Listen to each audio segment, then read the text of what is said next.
হ্যাঁ হ্যাঁ, এটা প্রতিবন্ধিত। তোমার বিবেক, তুমি নাহলে প্রতিবন্ধী দেখো কি করে। যারা পাগল তারা করে কি তুমি একদিন দেখো মিয়া। বাস্তবিক অর্থে যারা পাগল তারা এরকম কি করে তুমি দেখো। ওই দিন আমাদের কাবিলা শাহী ঈদগাহ ময়দানে আমাদের এই বুড়িচং উপজেলার বড় সম্মেলন করছি আমরা, আমাদের কুমিল্লা জেলা কওমি মাদ্রাসা সংগঠন। তো আমাদের এই সম্মেলন অনেক বড় সম্মেলন করছি আমরা।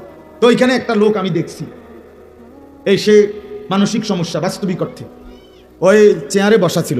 আমাদের মাহফিলের আয়োজনের প্যান্ডেলের পিছনে আমরা আমাদের ওই সার্বিক কার্যক্রম পরিচালনার জন্য আরেকটা ছোট রুম করছিলাম, জায়গা মানে এটার মধ্যে থেকে আমরা কন্ট্রোল রুম আর কি মাহফিলের।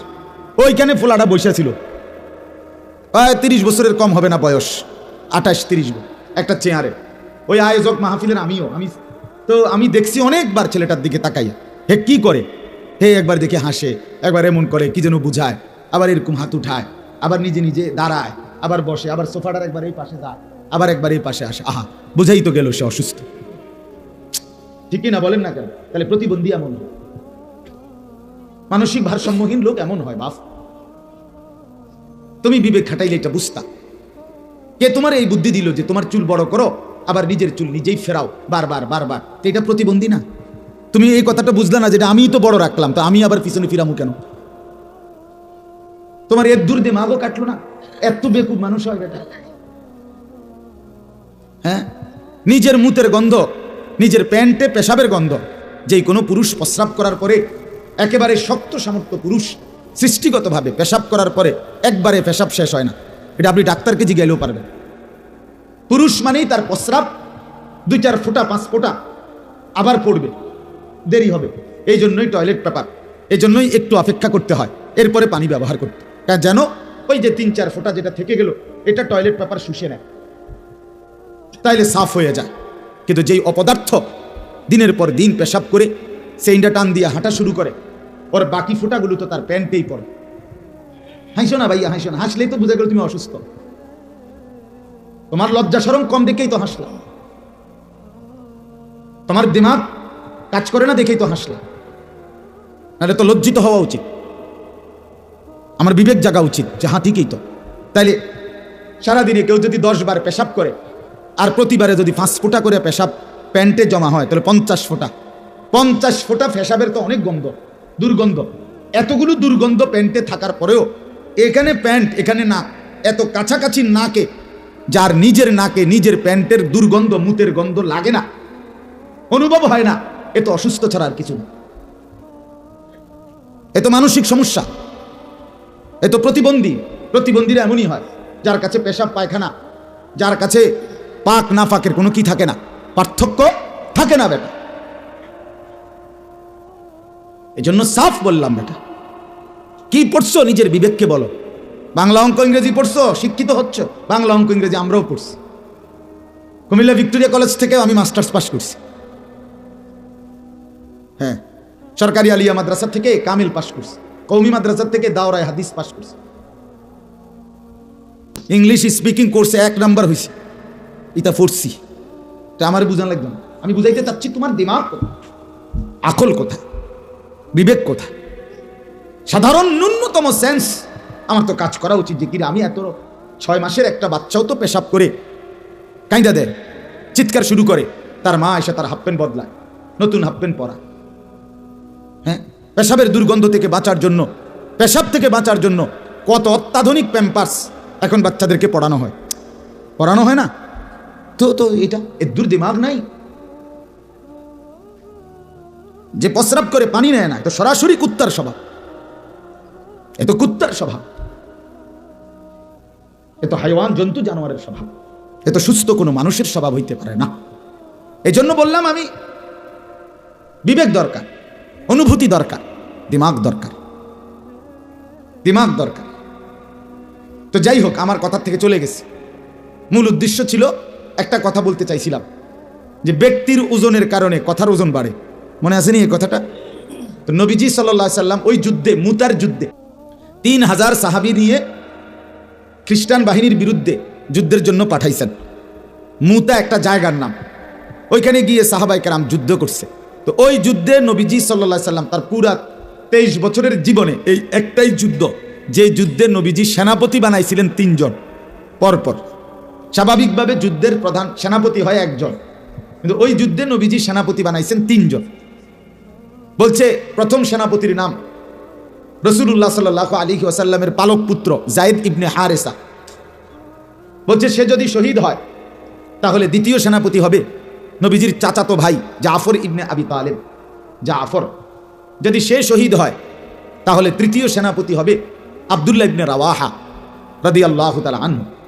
যদি সে শাহাদাত বরণ করে, নবীজি বলছে চতুর্থ নাম্বার জন তোমরা তাৎক্ষণিক বানায় নিও।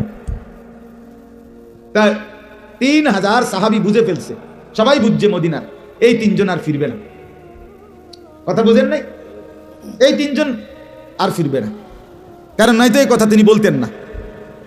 তো দ্বিতীয় জন আমার বলার উদ্দেশ্য হলো, যুদ্ধের ময়দানে যাওয়ার পরে যুদ্ধে এই 3 জন সাহাবী সেনাপতি শাহাদাত বরণ করছে। এর মধ্যে মাঝখানের জন যিনি জাফর ইবনে আবি তালেব, নবীজির আপন চাচাতো ভাই, মানে আলী রাদিয়াল্লাহু তাআলা আনহুর বড় ভাই। বুঝছেন নি কথা? হযরত আলী ওনার ভাই জাফর। তো ওনার শাহাদাত বরণের খবর ওই মুতার অঞ্চল থেকে মদিনায় আসছে, খবরটা আইছে। তো খবর শোনার পরে হযরত জাফর ইবনে আবি তালেবের বাড়িতে ওনার স্ত্রী আসমা বিনতে উমাইস, এই স্ত্রী এবং সন্তানরা কাঁদতেছে স্বামীর জন্য, বাবার জন্য। তো একজন সাহাবী আয়েশা নবীজির কাছে বলছে, বুখারী সানির হাদিস এটা। আয়েশা বলতেছে, ইয়া রাসূলুল্লাহ সাল্লাল্লাহু আলাইহি ওয়াসাল্লাম, আপনার সাহাবী জাফর ইন্তেকাল করছে মুতার যুদ্ধে, তার পরিবার ভীষণ কাঁদতেছে। আল্লাহ নবী সাল্লাল্লাহু আলাইহি ওয়াসাল্লাম বললেন, তুমি গিয়ে বলো কাঁদতে নিষেধ করো, বলো কাঁদতে মানা করো। উনি গিয়া বলছে, ওনারা কাঁদতেছে। উনি আবার আইছে, আইয়া বলছে, ইয়া রাসূলুল্লাহ, আমি বলছি কাঁদতে না, কিন্তু ওরা তো কান্দে। আবার বলছে আবার যাও। তা আবার গিয়া বলছে নিষেধ করছে। ওনারা তারপরও কাঁদতেই আছে, কান্দা থামায় না। উনি আবার আসছে তৃতীয়বার, ওই সাহাবী আয়েশা বলতেছে, ইয়া রাসূলুল্লাহ, বলছি তো, কিন্তু কান্না তো থামাচ্ছে না, ওরা তো কেবল কাঁদতেই আছে। এই তখন নবী সাল্লাল্লাহু আলাইহি সাল্লামের স্ত্রী আম্মা জান আয়েশা রাদিয়াল্লাহু তাআলা আনহা, নবীজির বিবি, উনি পর্দার আড়াল থেকে ভিতর থেকে এটা খেয়াল করছে যে এবারে যাইয়ে 3 বার এই কথাটা কইছে। বুঝছেন না কথাটা? কি বলছে? যে বলছি কান্না কি করে না। তখন আয়েশা রাদিয়াল্লাহু তাআলা আনহা পর্দার আড়াল থেকে ওই উনারে ডাক দিয়া বলছে, শোনো, তুমি যে এই যে গিয়া কইছো কান্না থামাইতে, নবীজি যে কান্না থামাইতে কইছে, নবীজি কইছে এই কথাটা কইছুন। বুঝো না এই কথাটা? এটা কইছুনি তুমি না, তুমি তোমার থেকে কইতে আসো। হ্যাঁ, এইটা তো বলি না, কত তোমার কথাই নি থামাইবো কান্না। কথা বুঝছেন না কথাটা? তোমাকে তো বলতে হবে কে বলছে। আল্লাহর রাসূল সাল্লাল্লাহু আলাইহি সাল্লাম বলছেন কি করতে না, তুমি এটা না কইয়া চাইবা, তুমি এটা না বলিয়া তুমি মাতবরি করো কি লেখা, তুমি পারবানি থামাইতে। বুঝেন নাই? এটা যখন এবার গিয়া যখন উনি এটা বলছে যে আল্লাহর রাসূল সাল্লাল্লাহু আলাইহি ওয়াসাল্লাম কান্না থামাইতে আপনাদেরকে নিষেধ করছে, কান্না থামাইতে বলছে, কানতে না বলছে, সাথে সাথে পুরো ফ্যামিলি চুপ হয়ে গেছে। তাহলে আমি কি বুঝাইলাম কথাটা? ব্যক্তির ওজনের কারণে কথার কি বাড়ছে কিনা, এই কথাটাই তো উনি আগে কইছে, কই হইছিল তখন, কিন্তু এখন যখন শুনছে এটা বলছে রাসূলুল্লাহ সাল্লাল্লাহু আলাইহি সাল্লাম, তখন কথার ওজন বেড়ে গেছে, এখন উনি চুপ হয়ে গেছে। এই জন্য বাপ একটা কথা আগেই বলে নিই, আমার ওয়াজের জন্য না, আজকে আপনারা মুসলমান, এই শ্রেণীর সাধারণ শ্রেণীর মুসলমানরা, বাবা, বয়স্ক, মুরব্বী, জোয়ান ভাই, তোমরাও, অনেকের ভিতরে এই মানসিকতা, প্রবণতাটা ইবলিস শয়তান বসায় রাখছে। আমরা অনেক সময় বলি, বুঝি, ভাবি, যারা হুজুররা সব কথা দললে চলন যাইতো না, হুজুররা, আমরা আমাদের জিন্দিগি, আমাদের সময় ইচ্ছা করে অনর্থক না বুঝে অবহেলায় শেষ করে দিলাম। বুখারী শরীফের হাদিসে আছে, নবী সাল্লাল্লাহু আলাইহি ওয়াসাল্লামও বলছেন, মান রাআ ফুরজাতান ফাজালাসা ফিহা ফাকাদ আওয়া ইলাল্লাহ। যে ব্যক্তি কোনো দ্বীনি মজলিসে ফাঁকা জায়গা দেখলো, ফুরজাতান শব্দের অর্থ হলো ফাঁকা জায়গা, খালি জায়গা, শূন্য জায়গা, অতঃপর নিজে পূরণ করে বসলো, নবীজি বলেন সে যেন আল্লাহ তাআলার ঠিকানায় পৌঁছে গেল। তাহলে এই সুবহানাল্লাহ শুধু বলার জন্য না, মানে আটটু আজ্ঞানের জন্য বলছে। সুবহানাল্লাহ বলি এত বুঝলেন, বুঝিয়া দায়িত্ব দিলেন কারে? আরেকবার নড়েন, আরো একটু জায়গা হবে, ও আসেন আরেকটু আগান, আরো জায়গা আছে, আমার বুঝ আছে না? হ্যাঁ, জায়গা আছে, মাশাআল্লাহ। কথাটা গুরুত্ব দেন। যে শুনলেন না তো সে তো নবীজির কথা প্রত্যাখ্যান করলেন। আমার কথা কি এটা?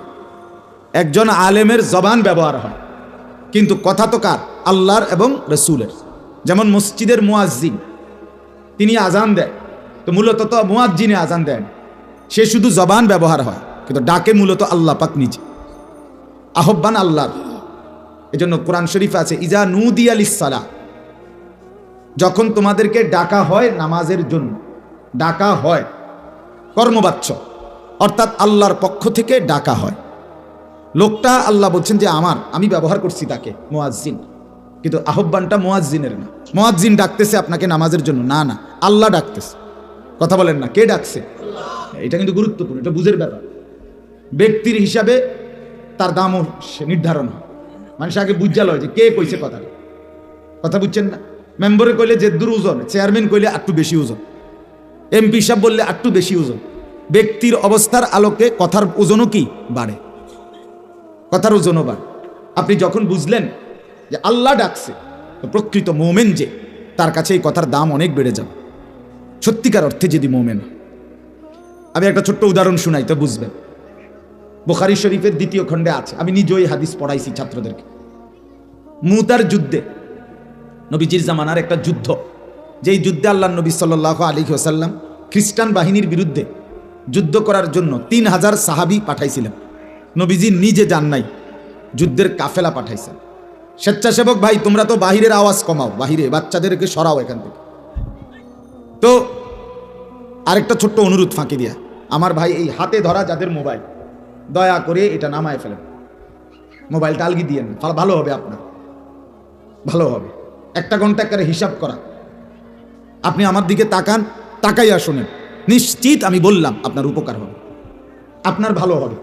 মোবাইলটা জমাইয়া কোনো লাভ নেই, কোনো লাভ নেই। মোবাইলে 50,000 ওয়াজও যদি থাকে, আপনার জিন্দিগিতে যদি না থাকে, কোনো ফায়দা নেই।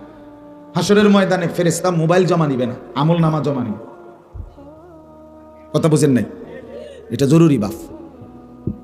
এজন্য যত লোক দেখবেন হাতে ধরে রাখে, ওই স্ট্যান্ডওয়ালাদের তো বসে যায়, তারা ওই যে দেন হেরা বসে গেছে এখন, এদের এটা হেরা ফটর মটর করে ঠিক করে এরপরে বসে, কিন্তু হাতে ধরে রাখে যে, তার সারাক্ষণ জেহানটা, তার ব্রেনটা এটার মধ্যেই থাকে, যে এটার মধ্যে ঠিক মতো উঠতেছে কিনা, একটু পর পর মিনিট মিনিট তার নজর এটার দিকে। ফলে সে হৃদয়ে গ্রহণ করার মতো কোনো কথা হয় না। আপনি দেখে পরীক্ষিত, এটা আপনার হৃদয়ে আর আসবে না। এটার মধ্যে খুব সাউন্ড সুন্দর হয়েছে, কালারও সুন্দর হয়েছে, হুজুরে একবারে ফুটতে উঠছে, মনে করেন তো কি হয়েছে, আমনের কি তো হয়েছে, হেডা না করি। বুঝেন না আমার কথাটা? একজন বক্তার খুব জনপ্রিয়তা, তার জনপ্রিয়তা মনে করেন 1 কোটি মানুষ উনারে চিনে, তো চিনে আর আমনের কিতা, আমার জনপ্রিয়তা হলে আমনের লাভ কি? বলেন না কেন? কথা বুঝেন নাই? আপনার পরিবর্তন কি সেটা বলেন, আপনার হালাত কি সেটা বলেন। এজন্য ওয়াজের মাকসাদ কিন্তু এটা, জিন্দিগির বদলানো, জীবনের পরিবর্তন। এজন্য যুবক ভাই, তোমাদের কাছে অনুরোধ করছি, আলাদা শুনতে হবে, আলাদা আলাদা যদি না শোনো, জীবনও বদলাইতে পারতাম। এক সময় না 8 জন 7 জন 5 জন মিল্লা বৈশা বুটো খাইবা, কথাও শুনবা, মাঝে মধ্যে ধাক্কাও দিবা, হাসি দিবা, নিজেরা হবে না বন্ধু। শুনতে পারবা ঠিক আছে, জিন্দিগি বদলাবে না, তোমার জীবন গড়বে না। সমবয়সী জীবন গড়ে না, সমবয়সী অধিকাংশই নষ্ট করে দেয়, ফালতু বানিয়ে দেয়। এই জন্য নিজের পরিবর্তনের জন্য আমি সবসময় বলি, যে ফার্স্ট হয় সে কিছুটা নির্দয় হয়, তার দয়া কম। কেন? দয়া মায়া লইয়া সবাই আগাইতে গেলে হেবড়া কোনো ফার্স্ট হতে হবে, সবাই থুইয়াই হেরে কি করতে হবে? মা কথা বোঝেন নাই? দৌড় তো দিছিল এখান থেকে সবাই, এখন যে ফার্স্ট হয় সে দয়া মায়া দেখাইলো বুনিয়া নেই, যে না সবারই লই এই দৌড়াই, তো তাহলে ফার্স্ট হইব কেমনি? বুঝেন নাই? যে ফার্স্ট হয় তাকে এই মুহূর্তে দয়া করতে নাই, বরং এখন সে দৌড়াইতে হবে, সব ফেলেই তাকে সামনে যাইতে হবে। যে কবরে উত্তীর্ণ হবে, যে আখেরাতে ডান হাতে আমলনামা নিতে চায়, যে মিজানের পাল্লায় নেকি ভারী করতে চায়, যে পরকালের ফুলসেরাত পার হয়ে জান্নাতে যেতে হয়, তাকে সকল বিষয়ে সর্বক্ষণ একসাথে আগাইলে হবে না। কেউ আসতেছে না এ কথা বলে থেমে গেলে হবে না, আমি নামাজে যাব। কেউ শুনতেছে না এই কথা বলে থেমে গেলে হবে না, আমি হালাল খাবো। ঠিক আছে, এই সমাজ ভেসে যাক, আমি বাঁচতে চাই, আমি বাঁচতে চাই। এটা যদি কেউ না মনে করে, বিশ্বাস করে, সে বদলায় না, পরিবর্তন হয় না। আপনি যদি এটা বলেন আমি আর একজনে কি করবো, সমাজ সবার একরকম এই দশা, তো এইটা হলে আপনি জীবনেও পারতেন না। মনে করেন আমি কুমিল্লা শহরে বড় হয়েছি, কুমিল্লা ঠাকুরপাড়া শহরে। আমার আব্বা 43 বছর এক মসজিদের ইমাম ছিলেন কুমিল্লা শহরে ঠাকুরপাড়া এলাকায়। এখন এই যে 43 বছর আমরা ছিলাম শহরে, আমার মা ভাই বোন সবাই, আমার আব্বা মা, তো আমাদের ঘরের চতুর্দিকে প্রতিটা ফ্ল্যাটে বিল্ডিংয়ে দিবা নিশিত টেলিভিশন চলছে। কিন্তু এর মাঝখান দিয়ে আমরা দ্বীপের মতো ছোট্ট কদ্দুর ঘরে সরকারি একটা বাসায় থাকতাম, ছোট্ট বাসা, মা হিটারের চুলা দিয়ে রানতেন। তো এর মধ্যে এই ঘরে তো কোনো দিন 5 ভাই 3 বোন, আমরা 8 জন ভাই বোন বড় হয়েছি মায়ের আদরে বাবার আদরে, কিন্তু কোনো দিন আমরা টেলিভিশন দেখিনি, আমাদের ঘরে আনে নাই। তো আমাদের জিন্দিগি কি বড় হয় নাই? কথা বলেন না কেন? আমরা কি সব ভাইসা গেছি? আমাদের কি বাচ্চা কাচ্চা নাই এখন? আর শুধু আইসা তাহলে এই সমাজের সবাই ভাইসা গেছে বলে আমি ভাসতে হবে, এটা কোনো কথা না, এটা কোনো কথা না, এটা পরাজিত কথা, এটা কাপুরুষের কথা, এটা হীনমন্যতার কথা, এটা দুর্বলের কথা, অক্ষম অপদার্থের কথা। এটা সাহসী যে, সুপুরুষ যে, সে তার গন্তব্য চেনে, সে তার মঞ্জিল বুঝে। সবাই হারিয়ে যাক, আমি হারব না, এটা একটা হিম্মতের ব্যাপার। এটা যদি কারো দিলে আসে, ফাইজা আযামতা ফাতাওয়াক্কাল, নবীকে আল্লাহ বলছে আপনি যখন কোনো বিষয়ে মজবুত সিদ্ধান্ত নেবেন, এবার শুরু করেন, আল্লাহর উপরে ভরসা করেন, দেখবেন মঞ্জিলে পৌঁছে। এটা আল্লাহ তাআলার কথা, এটা আল্লাহর কথা। ইস্তেকামাত, দৃঢ়তা, নিজের সিদ্ধান্তের অবিচলতা, এটা গুরুত্বপূর্ণ, গুরুত্বপূর্ণ। আমাকে বাঁচতেই হবে। একটা বাসের 50 জন যাত্রী ধরে নেন, একটা উদাহরণ, 49 জন যাত্রী, এই পরিমাণ অ্যাক্সিডেন্ট হয়েছে যে একটা 49 জন যাত্রী মরে গেছে জায়গা। একজন যাত্রী শুধু বুঝতে পারছে তার নিঃশ্বাস এখনো আছে, যদিও অ্যাক্সিডেন্ট করছে সে, কিন্তু সে বুঝতেছে আমি বাইরে হইতে পারবো। সে কি বের হওয়ার চেষ্টা করবে না? কথা বলেন না কেন? সে কি এটাই বলবে যে না 49 জন যেখানে মরে গেছে, আমি আর একজন বাচ্চা কিতা করবো, আমি হইতেই থাই? বলেন কোনো বিবেকবান এরকম করবে এটা? তাইলে সে তো এই 49 জনের লাশের ভিতর থেকেও বাঁচতে চেষ্টা করবে। এই জন্য আগার চে বুত হায় জামাত কি আস্তিরু মে মুঝে হায় হুকমে খুদা লা ইলাহা ইল্লাল্লাহ। এটা ইব্রাহিম আলাইহিস সালামের কথা। আল্লামা ইকবাল উর্দুতে কবিতার আকারে, শেরের আকারে বলছে আর কি, কিন্তু বক্তব্যটা ইব্রাহিম আলাইহিস সালামের ছিল। ইব্রাহিম আলাইহিস সালাম বলছিলেন, হে আমার জনগোষ্ঠী, কওম, সম্প্রদায়, তোমরা যদি প্রত্যেকেই একটা একটা মূর্তি আনো, আইনা সবগুলো মূর্তি যদি এখানে স্তূপ দাও, স্তূপ বুঝেন তো, স্তূপ দাও, আর এটার উপরেও যদি আমারে দাঁড় করায় দাও, মূর্তির স্তূপের উপর, আমি ইব্রাহিম সেখানে দাঁড়িয়েও একা বলবো লা ইলাহা ইল্লাল্লাহ, আমি একাই বলবো। তার মানে আমি মূর্তি তোমরা সবাই পূজা করো, তাই বলে এর ভিতরে দিও আমি হাল ছাড়বো না, আমি আমার আল্লাহকে ডেকে দেব, আমি একাই, ঠিক আছে, অসুবিধা কি, আমি একাই। এর জন্য কোরআনুল কারীমে আছে সমস্ত নবী রসুলরা দিবানিশি মানুষদেরকে আল্লাহর পথে ডেকে শেষে এটা বলতেন, ওমা আনা মিনাল মুশরিকিন, আমি মুশরিকদের অন্তর্ভুক্ত নই, আমি তোমাদের গ্রহণ করো আর না করো, আমি শিরিক করব না, আমি আল্লাহর পথে থাকবোই থাকবো, কেউ মানো কিংবা না মানো, এটা একটা সিদ্ধান্তের ব্যাপার। এই জন্য বলছি বাপ, অনেক ছেলে বসছে, যে কয়জনই দোস্ত আমার আলাদা শোন, ডানে বামে তাকাই আগাই তার সমবয়সী বন্ধু হাসি দিয়া উড়াই দিবে, তোমার দুর্বল বানাই দিবে, তুমি পারতা না ভালো হইতে। নিজের ভালো বোঝা দরকার, কমপক্ষে নিজের ভালো যে বোঝে না সে প্রতিবন্ধী, সে পাগল, সে মানসিক ভারসাম্যহীন, সে মাতাল।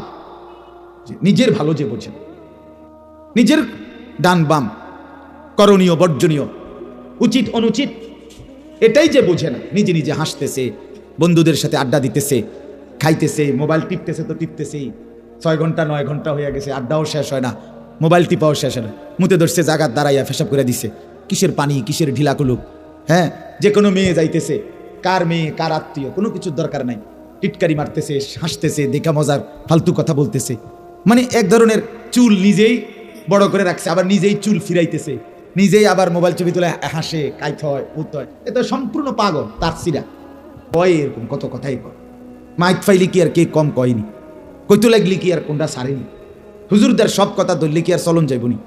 এই যে কথাগুলো বলছেন, এগুলো কিন্তু টিটকারি করতেছেন আল্লাহকে, রসুলকে। আমার কথাটা বুঝছেন কথা? আপনি আসলে এই বিদ্রুপটা, এই ভাবনাটা ভাবলেন কার কথা? আপনারা আমি হুজুরের কথা শুনতে তো বলি নাই, আমার কথা শুনতে বলি নাই তো, আমি তো শুধু একটা মাই কেনা, আমি তো একটা জবান। আজকে এটা দিয়ে কথা আপনাদের কাছে পৌঁছতেছে যে হরণ এগুলো মাউথ, তো এটাই কথা, মাইকে তো কথা কয় না, না আমি কথা কই, মাইক নিয়ে কথা কইতেছে, আমি বলতেছি ঠিক, আবার আমি বলতেছি না, কথা তো আমার না, আমার ব্যক্তিগত কথা আপনাকে তো শুনতে বলি নাই, আপনাকে তো বলছি জবানে না আমার, কিন্তু কথা কার? আল্লাহ রসুল্লাহ সাল্লাল্লাহু আলাইহি। তাহলে আপনি কাকে বিদ্রুপ করলেন? আপনি কাকে টিটকারি করলেন? আল্লাহ রসুলের কথা বিদ্রুপ করলে দিল থেকে তার ঈমান থাকে না, সে কুফরি করে। খামখেয়ালি মনে করেন না বাপ, অনেক সময় খামখেয়ালি মনে করেন।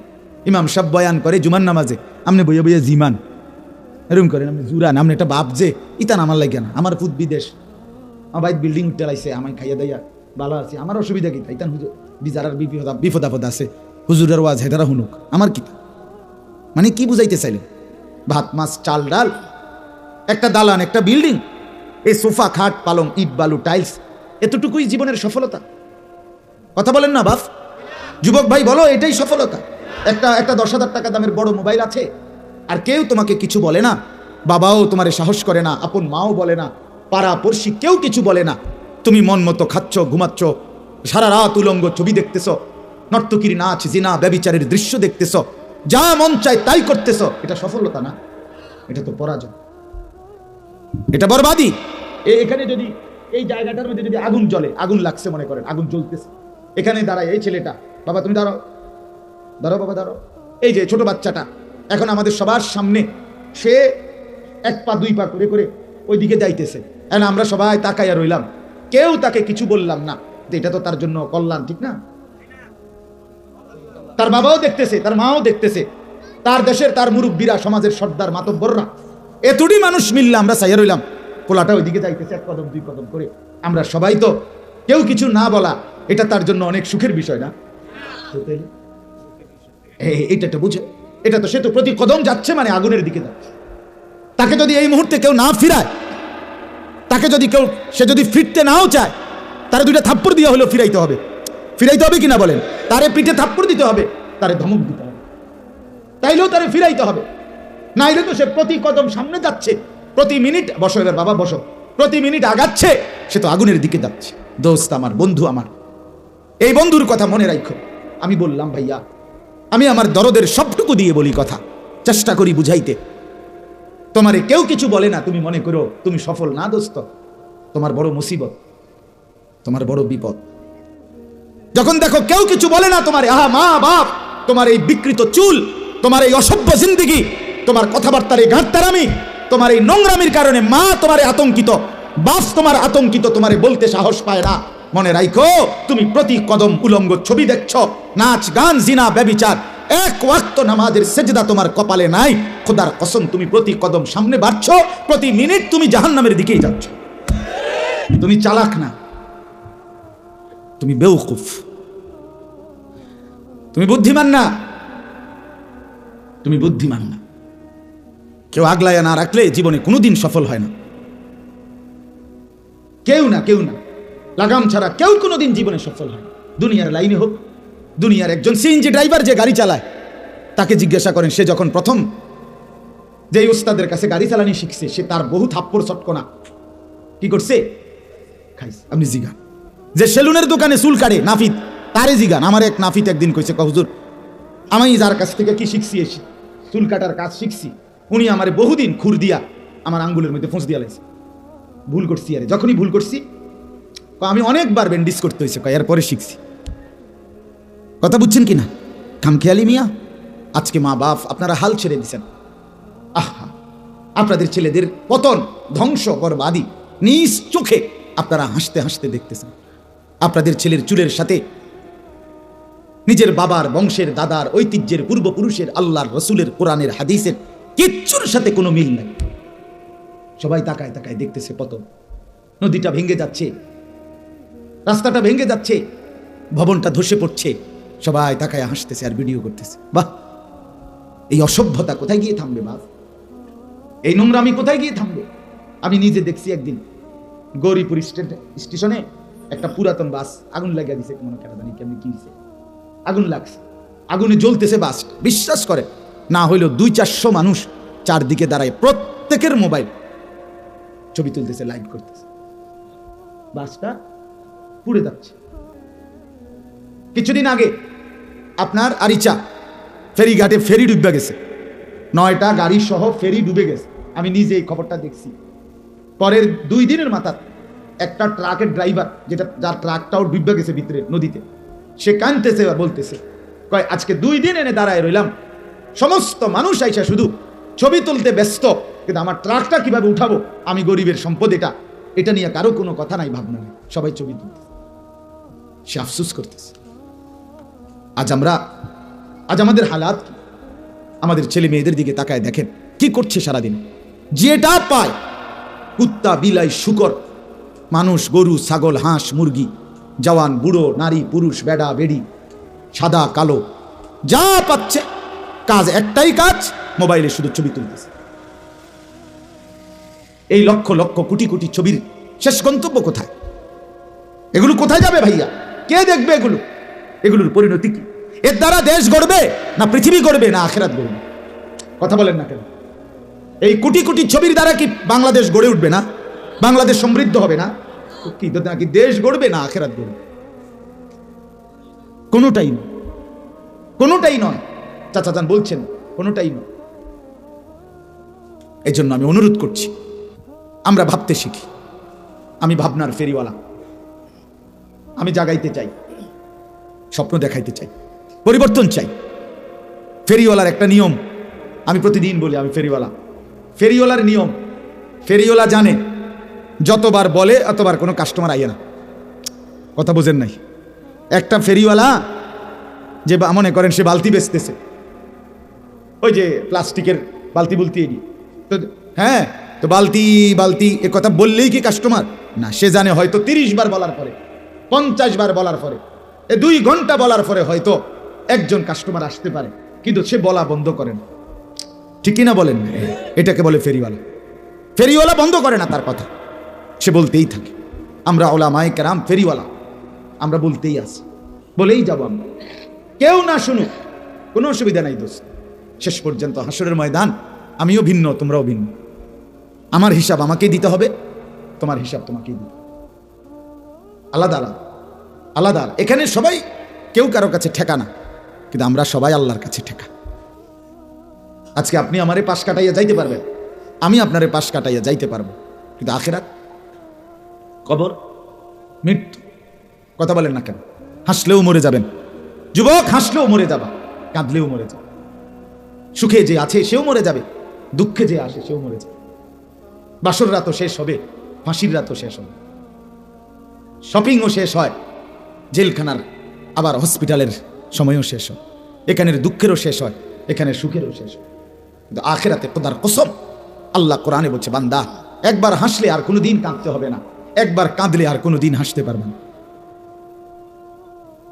আফামা নাহনু বিমাইয়িতিন, কোরআনে আছে জান্নাতীরা জাহান্নামীকে বলবে, দেখে হে আল্লাহর বান্দা, তোমারও আর কোনোদিন মৃত্যু হবে না, আমারও আর কোনোদিন মৃত্যু হবে না, কাজেই আমি জান্নাতে আমার সুখের আর শেষ নাই, তুমি জাহান্নামে তোমারও আর দুঃখের শেষ নাই। দুনিয়াতে তো আমরা বলি এটা, যার দেখতাম না আপনি মাতবুরি করেন, কতক্ষণ দেখতাম না, কতক্ষণ টাকার গরম, কতক্ষণ মুখের হাসি। এটা ঠিক আছে, দুনিয়ায় হইতে পারে। এই ছিল টাকার গরম, এখন পথের ফকির, এমন হইতে পারে না? আমি 10 বছর টানা এক উপজেলার সামনে দিয়া জুমার নামাজ পড়াইতে গেছি। এই উপজেলার মেইন যে জায়গাটা, 0 পয়েন্ট, মানে উপজেলার মেইন যে জায়গাটা, 4 রাস্তার মোড়, এর আশেপাশে প্রতিটা ভবন, বিল্ডিংয়ে, দালানে, ওয়ালে, ব্যানারে, ফেস্টুনে 10 বছর ধরে যার ছবি দেখছি, একটা কোনা বাকি ছিল না। রবিবারে ইলেকশন হইল, আগে শুক্রবারেও দেখে গেছি, রবিবারে ভোট হইল, ওই যে 7 তারিখ, তো উনি হারিয়ে গেছে, স্বতন্ত্র প্রার্থী জিতছে। এখন রবিবারের পরে যে শুক্রবারটা, মানে আইলো না একটা শুক্রবার, আবার এই শুক্রবার দিন ওইখান দিয়ে যাইবার সময়, ওইটা উপজেলার মেন প্রফার, তো এনেতে একটু জ্যাম বাজে, কথা বুঝছেন কিনা? তা আমি চারদিকে তাকাইয়া দেখলাম, হায়, বাড়ি সালাম দিয়েও আর ওই হেবডার একটা পোস্টার, ব্যানার, একটা চিহ্ন পর্যন্ত আমার মনে বাড়ি সালাম দিয়া খুঁজা মুচ্ছালে কিচ্ছু নাই। এখানে যে লোকটা ছিল গত 15 বছর, এই নাম নিশানা করে, এর নাম দুনিয়া। এর নাম কি? দুনিয়া বন্ধু। কবর ভুলায় দেয় না, না না, দুনিয়াতে তো ভুলাই দিল, দুনিয়াই ভুলাই দিল। 7 দিনের ব্যবধানে আপনাদের এই মাহফিলের ডেট এই নির্বাচনের আগের দিন ছিল আমার। আমি জাহাঙ্গীর ভাইকে উনি আমার কাছে মহব্বত করে গেছিলেন, ওই সময় ডেটটা দিছিলাম। ওর পরে আবার নাড়তে হয়েছে। আজকের একটা মাহফিল আমার মাগরিব বাদ বয়ান আরেক জায়গার থেকে ব্যাটারে কইয়া, ওই ব্যাটারে আবার মার্চ মাসে আরেকটা ডেট দিছি, দিয়া এবার এই মাহফিল বাইর করছি। এখানে এখন যার মাহফিল ছিল তারে দিছি আবার মার্চ মাসে ডেট। তো এই জন্য বললাম আপনাদের কাছে অনুরোধ বন্ধু, দুনিয়া, আমি সবসময় বলি দুনিয়া স্বার্থপর, কেউ মনে রাখেন, শুধু শুধু শুধু শুধু শুধু শুধু এই বাবা, শুধু শুধু মুরব্বী চাচা 60 বছর যেই মেহনত করে মাথার ঘাম পায়ে ফেলে সত্য মিথ্যা হালাল হারাম, সুদ ঘুষ চুরি দুর্নীতি, মিথ্যা ধোকা অবৈধ উপার্জন কিস্তি, ওজনে কম দিয়া ঠকাইয়া প্রতারণা করে 2 হাতে কারাকারি করে কামড়া কামড়ি করে যেই দুনিয়া সাজাইলেন, আল্লাহর কসম এই দুনিয়া আপনারে ভুলে যাবে, এই স্ত্রী সন্তান আপনাকে ভুলে যাবে। এরা মনে রাখবে না, এরা মনে রাখবে। এই খাট পালং সোফা ফার্নিচার পরবর্তী 20 বছরের ব্যবধানে আপনার চিহ্ন থাকবে না। 12 বছর পরে, আমার দাদা মৃত্যুর 12 বছর পরে আমি আমার জ্যাঠারে বলছিলাম, দাদা জ্যাঠা, আমার দাদা যে মারা গেছে, আপনি আমার দাদার বড় ছেলে, আপনি আমার বড় জ্যাঠা, আপনার কাছে আমার দাদাও বড় বাড়িওয়ালা ছিলেন, জমিওয়ালা ছিলেন, আমার দাদার খেরের ফাড়া, এরপরে হালের গরু অনেক ছিল। আগের দিনে পয়সাওয়ালা চিনতো এই 2 জিনিস দিয়া, হ্যাঁ, গৃহস্থ খেরের ফাড়া কয়তো, আর হলো কি হালের গরু। হালের গরু দেখলে মানুষ বুঝতো যে ওরা কি বলা, পয়সাওয়ালা। খেরের ফাড়া দেখলে চিনতো, অনেক কিছু ছিল দাদার। তা আমি বললাম, জ্যাঠা 12 বছর পরে এখন জ্যাঠা আমার দাদার রেখে যাওয়া স্মৃতিচিহ্ন হিসাবে আপনার কাছে আসে এমন কিছু আমার গুদুর দেখান। একটা নুনের বাড়ি, একটা চায়ের কাপ, একটা কাচের প্লেট, একটা কিছু, যে কোনো একটা কিছু আছে কিনা। কসম আল্লাহর, জ্যাঠা কাঁদা দিছে, চোখের পানি ফেলে বলছে, না ভাতিজা, তোরে দেখাইবার মতো আমার কাছে কিছুই নেই। এর নাম দুনিয়া। এর নাম কি? দুনিয়া। তাহলে আমার দাদা কি মাড়িত বইয়ে নি ভাত খাইছে? আমার দাদা ফ্লেটে ভাত খাইছে না? কথা বলেন না কেন? আমার দাদা কি নুন মাড়িত নি রাখছে? তো সেই নুনের বাটি কই? সেই প্লেট কোথায়? দুনিয়া মনে রাখে না, দুনিয়া মনে রাখে না। শুধু শুধু অনর্থক সুদের টাকা দিয়ে ছেলেটাকে বিদেশ পাঠাইলেন, অনেক বড় ক্ষতি করলেন, নিজেরও ওরও। ভাই এমনি ভালো কামাই করতে পারত, আপনি তারে হারামের টাকা দিয়া তারে বরবাদ করে দিলেন, নিজেও বরবাদ হলেন। কিস্তির টাকা দিয়া খাট পালং ফার্নিচার বানাইলেন, অনেক বড় ক্ষতি করে ফেললেন পরিবারের। এটি ছাড়াও তারা ধীরে ধীরে, হয়তো একটু সময় লাগতো, হয়েই যাইত। আপনি অনেক বড় ক্ষতি করে দিলেন আজীবনের জন্য, দীর্ঘদিনের জন্য তাদেরকে হারামের সাথে জুড়াই দিলেন, নিজেও নষ্ট হইলেন, তাদেরকেও নষ্ট করে দিলেন, ক্ষতি করে ফেললেন, অনেক বড় ক্ষতি করলেন। আমার আব্বা 2015 সালে ইন্তেকাল করছে, ফ্যামিলিতে তেমন কিছু রেখে যায় নাই, কিন্তু পরবর্তী 9 বছরের ব্যবধানে